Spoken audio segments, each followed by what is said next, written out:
conventionnement, je sais pas qui est là, mais une convention avec l'association Handisup. Je vais vous lire la délibération parce qu'elle est intéressante et elle explique bien la démarche. Donc l'association Handisup, qui est créée en 1989, œuvre en faveur des jeunes en situation de handicap de la maternelle jusqu'au premier emploi, dans leur accès à la scolarité, puis dans une logique d'insertion professionnelle.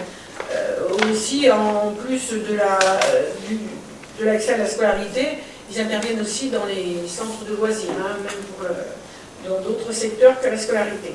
Pour un meilleur accompagnement des enfants porteurs de handicap et des familles, la ville a décidé de s'engager dans un conventionnement avec l'association Handisup. Ce conventionnement s'inscrit dans les grands principes du projet éducatif local. Donc c'est vrai que ça ne sort pas de notre chapeau, c'est vraiment la référence, ça traduit la pratique qu'on a tous les jours et l'accueil, la volonté d'accueillir ces enfants handicapés, soit sur du temps périscolaire, soit en restauration, soit en centre de loisirs et même au multi-accueil. Donc, et notamment celui, on rappelle, fédérer et promouvoir les actions de solidarité, de lutte contre les exclusions, d'éducation au développement pour faire vivre une conception de la solidarité basée sur la responsabilité, l'échange et le respect réciproque.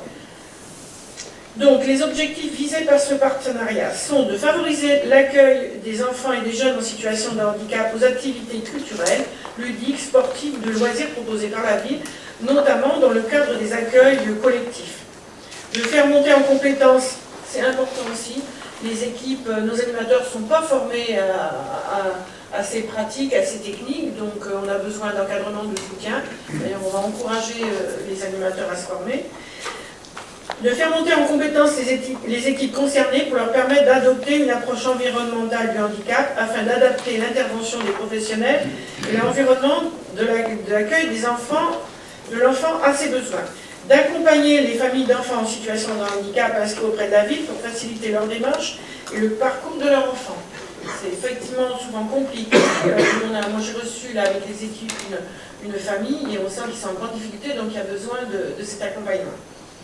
Donc l'association peut offrir en fonction des besoins un conseil, un accompagnement de la ville en matière d'accueil des enfants et des jeunes en situation de handicap sur les activités proposées. Un accompagnement des familles dans leur démarche et le parcours de l'enfant, une évaluation des besoins de l'enfant à accueillir et de faire des propositions d'adaptation.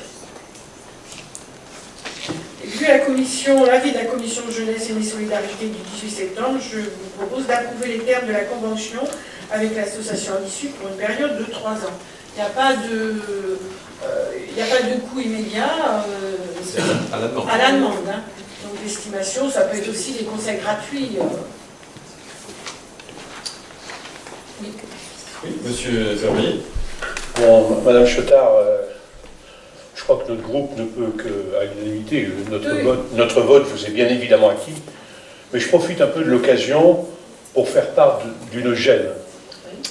Jeudi dernier, l'Assemblée nationale, ça n'a rien à voir avec notre conseil, mais ça ne m'empêche pas de le dire, a retoqué en séance une proposition de loi, je crois qu'elle venait de la droite, mais j'en suis pas sûr, pour l'inclusion des élèves en situation de handicap.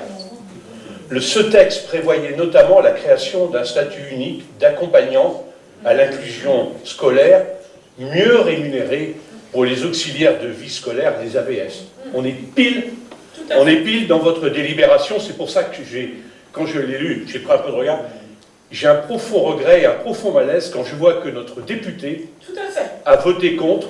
Je pense, j'espère pour elle, mais elle n'en sort pas plus grandie pour moi qu'elle obéit simplement à une consigne de vote de son groupe. J'espère que ce n'est pas sa position personnelle vis-à-vis du handicap.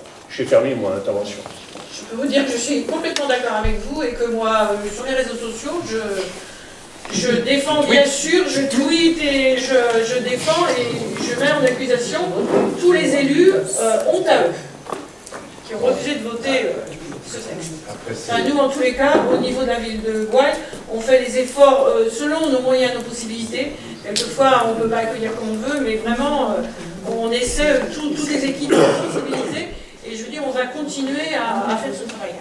Je le sens, parce que vous savez que j'ai cette délégation dans les compétences de la métropole sur le handicap.